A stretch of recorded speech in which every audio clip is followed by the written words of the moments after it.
I first found Booktube, I want to say almost 4 years ago. I'm starting, as I get older, I'm starting to lose track of years and starting to lose track of time. Uh, so I want to say that I found Booktube in late 2022, right around Thanksgiving time. And I didn't start my channel until August of 2024. Uh, and it is now 2026, so I've been on Booktube for a year and a half, which is just wild to me.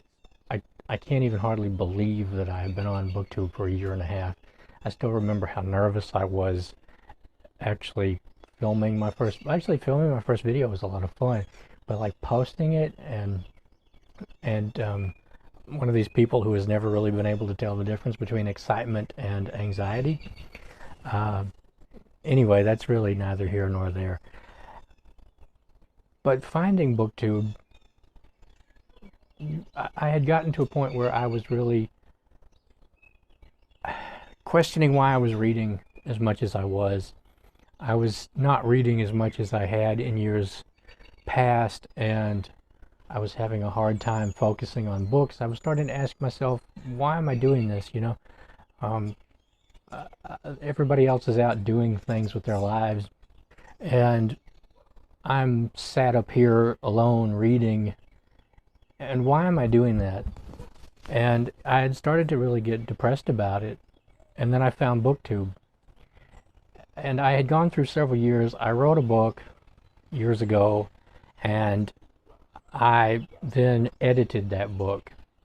And doing that, I came to a point where I really could just read a book and edit it every step of the way. And that really took all the fun out of it for me. Really took all the fun out of reading, because I couldn't read trash, for instance, anymore. Um, because I would literally rewrite these books on the page, and that had taken a lot of fun of reading away from me, because I was in editor mode constantly and I couldn't escape that. And I read a book that was a real gut punch to me, and I took some time off reading. So my relationship with books around the time that I found Booktube was really not very good, and it was worse than it had been for maybe ever. But I just happened upon Booktube by complete chance, and it was so wonderful because I was listening to people really, really speak enthusiastically about the books that they had been reading, and all these comments and about people who were reading all these books. And I found this whole new strata of other readers, and it was really, really amazing, because I felt instantly less alone, and reading, which had started to feel pointless or hopeless for me, really started to make sense again, and I started to love to read again. And um, I had been reading steadily for most of my life. I learned to read when I was very, very young, and I never stopped. And to a large extent, that was detrimental to the rest of my life, because while everybody else was out doing things, I was at home reading. Uh, and I had other interests too. But I chose to read, and a lot of times when I was younger, I was a very um, escapist reader. So it got me through some hard times, though. And but it was just nice to feel finally, since I had some friends when I was in high school that read a lot, but they were really the minority. Most high schoolers did not read. To feel myself back in a fold, right, with people, like-minded people. And so I suddenly found, like with Criminale, for instance, he loves trash, right? And good trash. I mean, we don't mean anything disrespectful by trash, but just books purely for entertainment. And his enthusiasm for trashy books really allowed me to pick up trashy books and read them again, and put away that editor that had taken over my reading. And so I wasn't rewriting these books on the page. Um, they still jarred with me, but it wasn't as bad. And I found when I found Steve Donahue's channel, uh, one of the first videos of his I ever watched was he was talking about how to read more. It was like one of his bro watch videos, and he was, dissecting someone else's video. And but it all came down really to some very simple things, which, you know, every every night at a certain time, put everything away, turn your phone off, turn off the TV, go off somewhere, and just read. And so um, I started doing that, and I was reading large amounts. Now uh, his other tip was to stop sub-vocalizing, which is not something that you can just do overnight. It takes sustained effort to achieve that, and it takes. I have done it, not entirely, but I have somewhat accomplished that. And I might talk about that later. But it's like taking the training wheels off, or like it is a weird feeling because you are still understanding what you are reading. You just aren't hearing the words in your mind, and it is almost disturbing at first because it feels like something very vital is missing. But anyway, that came much later. It took me 3 years. It took me 3 years to be able to read an entire book with very, very little sub-vocalizing. Um, but I started doing that. I started reading every single day, and I started turning everything off. So I was reading upwards of 2 or 3 hours every single day.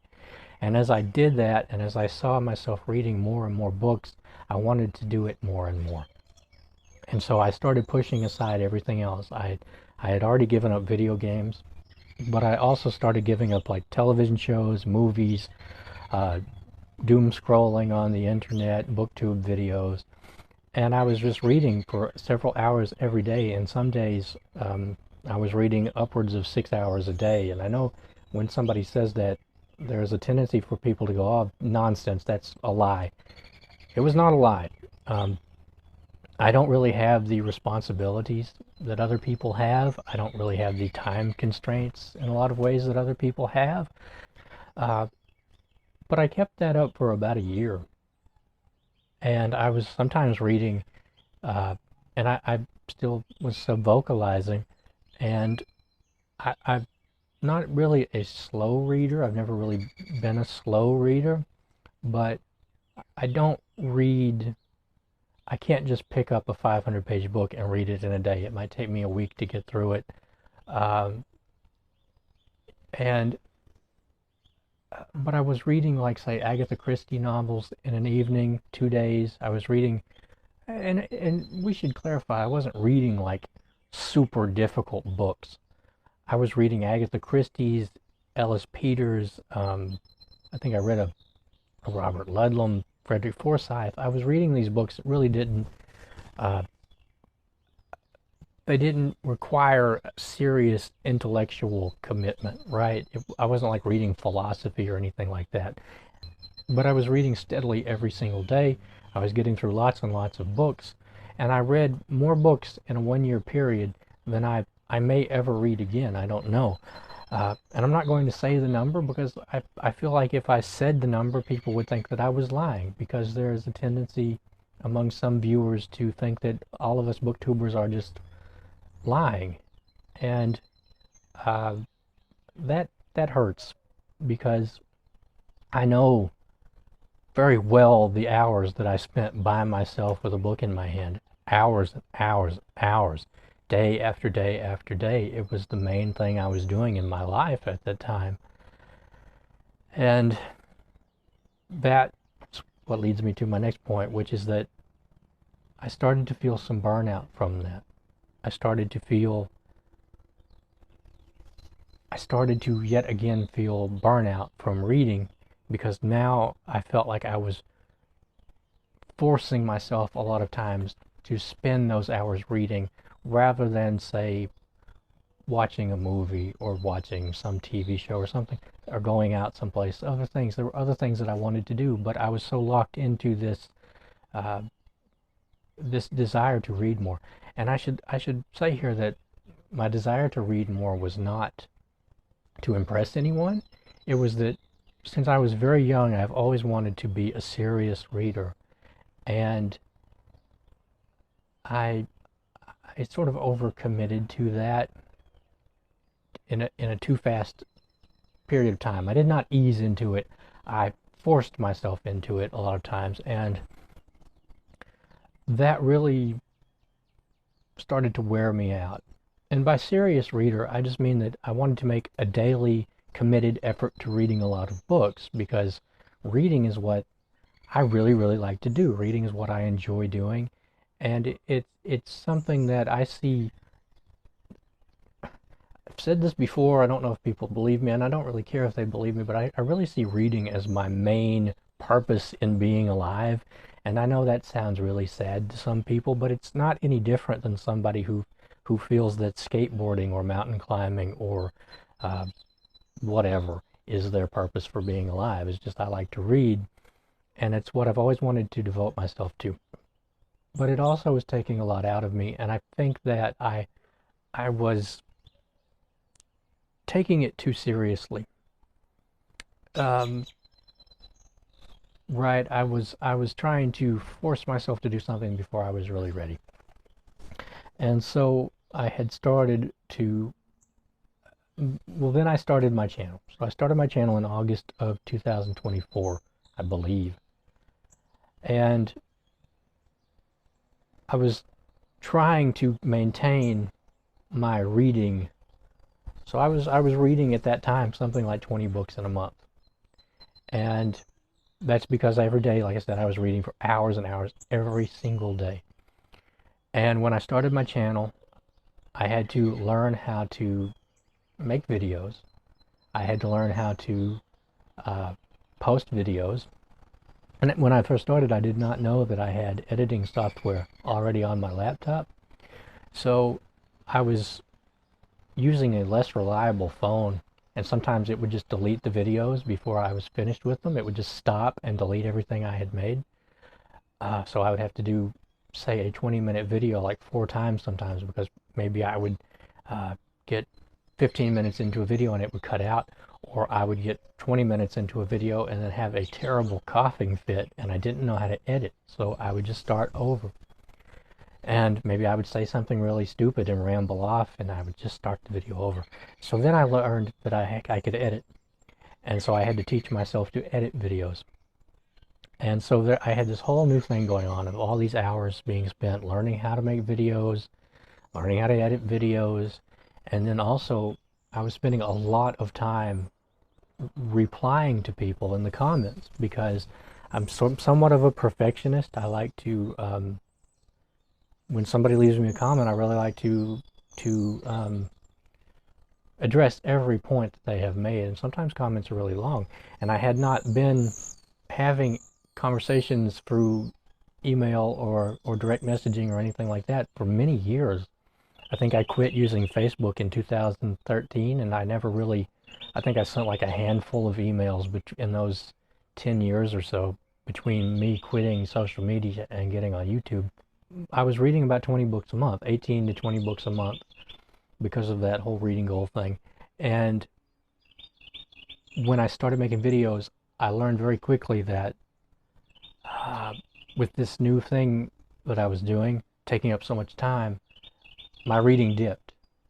And then on top of that, I was brand new to talking about videos on film. Well, not film, but whatever. And I didn't know how to do it. I had to learn how to do this. It was not something that came easily to me, really, because I had never really had to review books in a way that had to work for an audience. And so I was trying really, really hard to address every plot point in a book.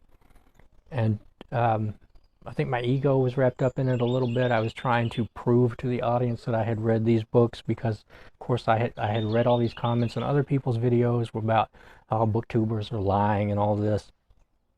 And, you know, I've had to learn how to navigate Booktube over the last year and a half, what to address and what to leave out.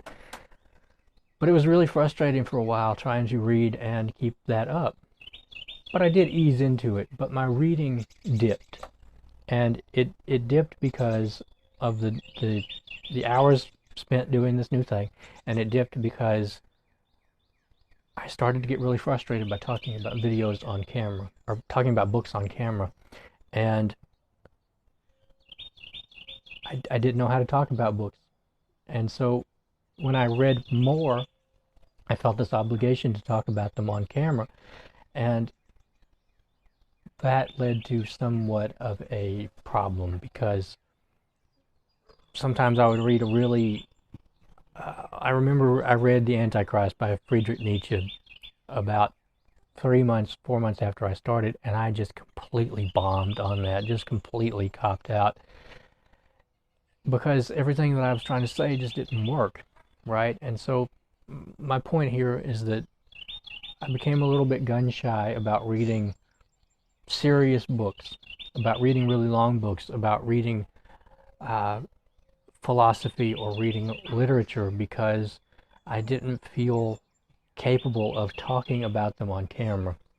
And so for a while it led to me reading shorter books, reading less serious books, reading uh, just entertaining books that I could talk about more easily. And on top of that, I found that I had a fear. I had developed a fear of reading controversial books because I didn't know how to talk about them on camera, and I was so afraid that I was going to like stick my foot in my mouth. But I am coming back around lately to reading more serious works, reading, and I've kind of learned that I don't have to talk about every book that I read on camera. I can sometimes read a book and not talk about it, and that has helped a little bit. A little bit, I feel a little bit bad about that sometimes because I read a book and I don't talk about it on camera, and I feel like I should, like almost like I owe it to my viewers. I owe it as an obligation. But I think there are books that I read sometimes where I don't fully know what to say about them the first time I have read them, or maybe there's not a lot to say. Uh, for instance, with like Star Wars novels, I don't really know what to say about them a lot of times, so I read them and they have just kind of become my refuge books where I read them specifically for myself and not to talk about on camera. But I am also learning how to talk about books better. And so maybe as we go forward in the future, I will talk more and more about literary works and maybe even philosophical works if I get back into reading them, which I really don't have an intention of doing, to be honest. But I am coming to understand that I don't have to go over every single plot point. But I think I am getting to a point where I really understand better how to do this, how to talk about books, and so I'm losing my fear of talking about uh, more serious works. And I think for me, my trouble has not been trying to read enough to have a channel. My trouble has been in trying to talk about these books on camera without feeling completely overwhelmed. So if I ever do get back to reading 20 books a month, and I don't really plan to do that. I'm at a really comfortable rate right now. Um, I I want to be able to talk about those books and not be overwhelmed by them. That is my goal, and I am still kind of overwhelmed by them. It's since my last review videos, I have read, I think, 7 or 8 books, and so now I have this stack of books waiting on me to talk about them, and I do get kind of overwhelmed by them because it feels like the stack just keeps growing and growing. But then we move on into reading for the algorithm. A lot of people seem to feel that they have to read for the algorithm, and that is something that I don't do, and I understand why some people do it. I don't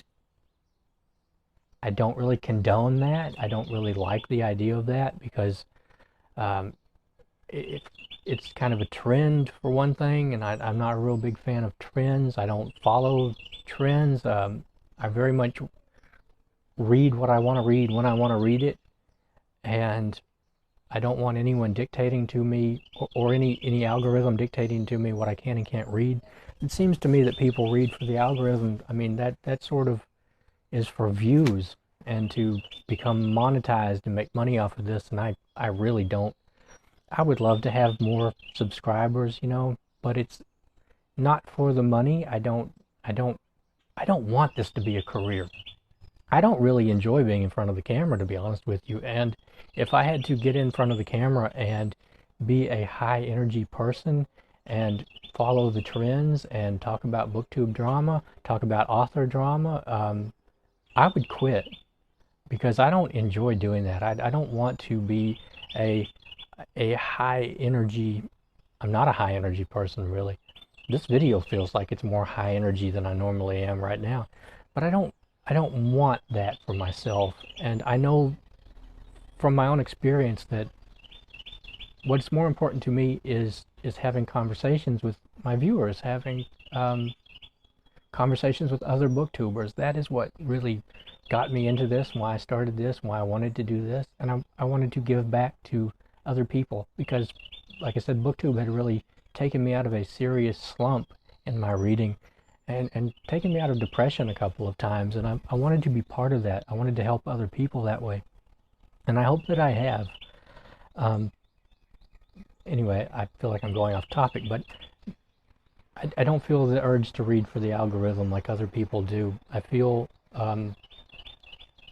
if anything, I feel kind of resentful of that idea of having to read for the algorithm. I'm not really interested in um, being trendy or being popular. I'm really much more interested in finding other like-minded people who enjoy the kind of books that I like.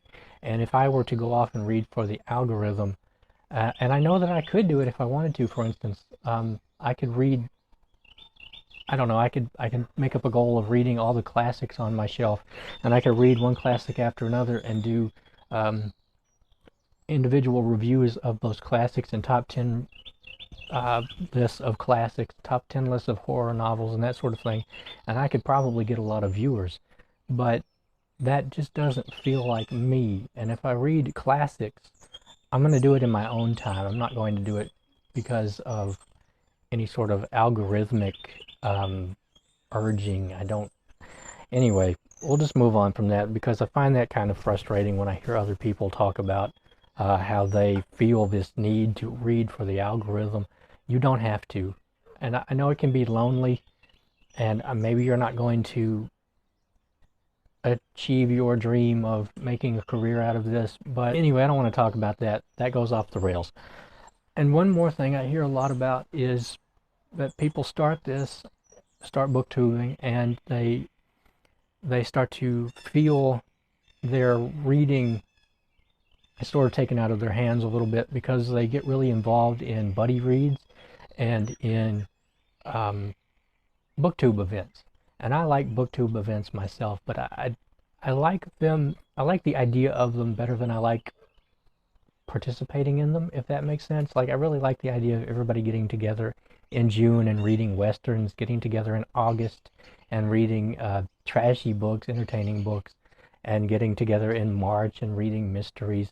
I really, really like that, and it's one of my favorite things about Booktube because it brings us all together around specific interests, and it introduces us to new books. But personally, um, I don't let myself be snared in events. If I want to take part in an event, I will. If I, like last June, I took part in June on the Range, and I read, I think, 3 westerns, and that was enough for me. And in Garb August, I read, I think, several trashy books, and I really enjoyed them.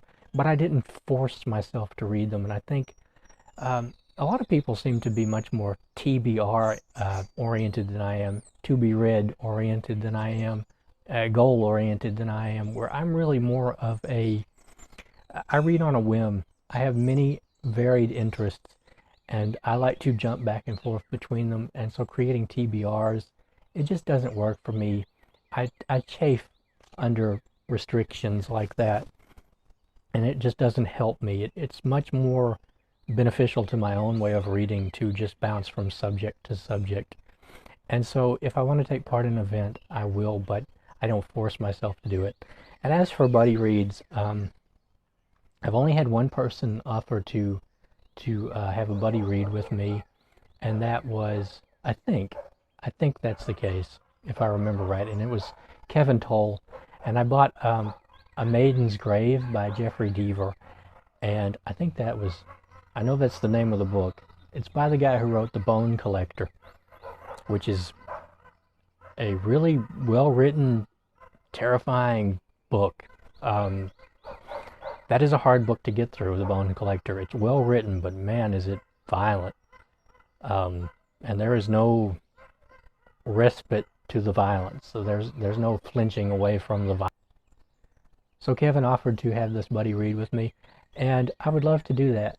But I once again, I chafe under restrictions, and so I don't know if I could get interested in the book at the same time as I'm supposed to be buddy reading this book with someone. And I would hate to go into a book and either have to force myself through it or not be able to get through it because it's just not what I want to read at the moment. So it was kind of depressing. I would have really liked to have done that. I'd still like to do that, but I just don't think I have it in me to be a buddy reader. I have always been such an independent reader. Even when I was in elementary school, I wasn't reading the same, like we all had to read the same books, but I was reading other books all the time. But so I'm such an independent reader that I just don't know if I would make a good buddy reader, both because of the time that not matching up, but also because I don't know how to buddy read. I don't know how to do that. I've never done that. I don't know. I have no idea how to do it. I'm just going to be frank. I don't even know what you're supposed to do. Like, I wouldn't know how to do it. I think I would have to do it with someone in person first, like read the same book in person with someone else or a group or something, because I just don't have a clue how to do that. I'm always hearing about people talking about buddy reading, and like, I don't understand what they're really doing, my final thing is that I am in the middle right now of learning to not sub-vocalize. And it has taken me 3 years to get to the point where I could read an entire novel with very, very minimal sub-vocalizing. And it is strange. It is a very strange feeling, because I felt like I needed the words in my head to retain the information. And I have recently been doing a few things and realized that I don't need the words in my head to retain information. And I don't need the words in my head to understand the printed words on the page. And that is a weird feeling. So that is what's next for me, what I'm trying at right now. I don't even really like to talk about it because people think that it's impossible, but I know that it is not. I have done it myself. And I might talk about that once I get better at it. I'm still in the very early stages, and I've found that I can do it with trashy horror novels. I'm having a harder time doing it with like nonfiction. There is still a fear in my head that by not saying the word or hearing the word in my head, I won't be able to retain the information. Even though I have learned that that is not the case, it's not easy to get over something that I have been doing since I was 5 years old. But anyway, so this is my long video about how Booktube has affected my reading, and both as a booktuber and before I started booktubing. But anyway, like I said, I would love to hear your thoughts. If you want to make your own video about this video was kind of inspired by a couple of videos I have watched recently by Kevin Toll and by Mike at, is it Bibliophile Bookscape? I think so. But anyway, let me know what you're thinking. And I want to thank you so much for watching. How long is this?